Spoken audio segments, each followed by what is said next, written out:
Olá, sejam muito bem-vindos a mais uma explicação. Hoje a gente vai mergulhar fundo nas aplicações industriais dos gases. E olha, esse material aqui é super estratégico, tá? A ideia é pegar aqueles fatos áridos e chatos da química e transformar tudo em respostas definitivas na hora da prova. A química industrial tem lá os seus segredos, mas o nosso objetivo é justamente desvendar cada um deles para garantir aquela tão sonhada aprovação. Bora lá? Dando uma olhada rápida na nossa agenda de hoje, a gente começa com as regras do jogo, passa para combustíveis e explosivos, depois os inertes e asfixiantes, o perigo da toxicidade e, para fechar com chave de ouro, a gente foca em gabaritando a prova. Então, vamos lá. Seção 1, regras do jogo. Decifrando as competências da prova. Olha só, as provas modernas simplesmente não querem mais saber se a gente decorou uma fórmula química. Esquece isso. Elas testam de verdade a capacidade de associar um gás com a sua função prática no dia a dia da indústria. As bancas querem avaliar a compreensão técnica, sabe? O porquê de um gás específico ter sido escolhido. Elas exigem o reconhecimento de riscos operacionais críticos, coisas como explosões ou asfixia, e, claro, como aplicar todo esse conhecimento em cenários do mundo real. É uma visão muito mais global e integrada de como a indústria funciona. Seção 2. Combustíveis e explosivos. Navegando pelas armadilhas inflamáveis. O nosso primeiro protagonista de hoje é o metano, o famoso CH4. Ele é super utilizado na indústria como aquele combustível primordial para gerar energia, né?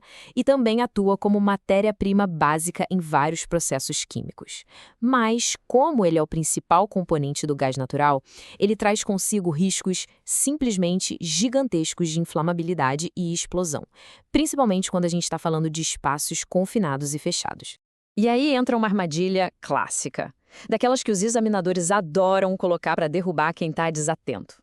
Seguinte, o metano age deslocando o oxigênio e é absurdamente explosivo, sim, mas prestando bem atenção, ele não é tóxico. Tem um monte de questão por aí que tenta forçar a barra dizendo que o metano causa intoxicação grave. Só que, na real, o perigo imediato ali é sempre a explosão ou a pura falta de ar mesmo. Avançando um pouquinho, a gente chega numa comparação super importante: o oxigênio, O2, e o hidrogênio, H2. Esses dois adoram aparecer de mãos dadas nas alternativas das questões, exatamente para criar confusão. E por que isso acontece? Porque o papel de cada um deles na combustão industrial e no refino é completamente oposto. Então é preciso ter essa distinção muito clara na mente. A sacada vital que precisa estar memorizada é essa aqui. A pegadinha do O2 é que ele alimenta, acelera e intensifica o fogo de um jeito muito drástico, numa soldagem, por exemplo. Mas ele, sozinho, não é um gás inflamável. Já do outro lado, a pegadinha do H2 é que o hidrogênio, que é essencial no refino, é extremamente inflamável e explosivo. Só que ele não é nada tóxico. Acabar confundindo essas propriedades é tudo que a banca quer que aconteça na hora do nervosismo. Vamos para a seção 3, os inertes e asfixiantes. Aqueles que a gente chama de sufocadores silenciosos. Bom, o nitrogênio, o N2, como ele é incrivelmente estável quimicamente e não reage com facilidade, ele acaba sendo a escolha perfeita, o verdadeiro padrão ouro da indústria para inertizar grandes tanques de armazenamento e reatores. Ele é usado para remover o oxigênio dos sistemas de um jeito seguro e para purgar tubulações. O objetivo central de usar o N2 é sempre o mesmo: prevenir oxidação e, claro, evitar explosões. Mas muita atenção para essa armadilha sobre o risco do nitrogênio. O erro que custa ponto na prova é achar que quimicamente inofensivo é a mesma coisa que totalmente seguro. Nada disso. No ambiente fechado ou confinado, o N2 vai, de fininho, deslocar o oxigênio e causar uma asfixia fatal, sem dar nenhum sinal visual e sem ter cheiro. O perigo aí não é uma reação química explodindo tudo, mas sim a ausência absoluta de oxigênio para quem está respirando no local. Seção 4. O perigo da toxicidade. As armadilhas da intoxicação. O dióxido de carbono, o CO2, tem utilidades super valiosas. Ele é ótimo e muito usado em extintores de incêndio, no controle de pH, na hora de gaseificar bebidas e até para injetar em poços de petróleo. Só que o seu risco principal, quando a concentração fica muito alta, é uma asfixia profunda. É fundamental lembrar disso. Na sua essência de risco industrial, ele é um gás asfixiante e não um gás tóxico. Construir um muro mental contra essas pegadinhas é absolutamente essencial para quem quer gabaritar. Olha só, de um lado a gente tem o CO2, mega ligado a apagar incêndios e ao risco de asfixia. No meio do caminho tem o monóxido de carbono, o famoso CO, que vem de processos de combustão incompleta e é, de fato, muito tóxico. E lá na outra ponta, o gás sulfídrico, o H2S, que vem direto das operações de refino e tem uma toxicidade extrema. Saber diferenciar a asfixia de toxicidade e as intensidades dessa toxicidade é regra básica. E entrando um pouco mais nesse cenário de toxicidade extrema, se o enunciado da questão começar a falar de uma operação de refino e citar um risco letal severo que não tem nada a ver com o fogo ou a explosão, bingo! A resposta é quase com 100% de certeza o altamente tóxico gás sulfídrico, o H2S.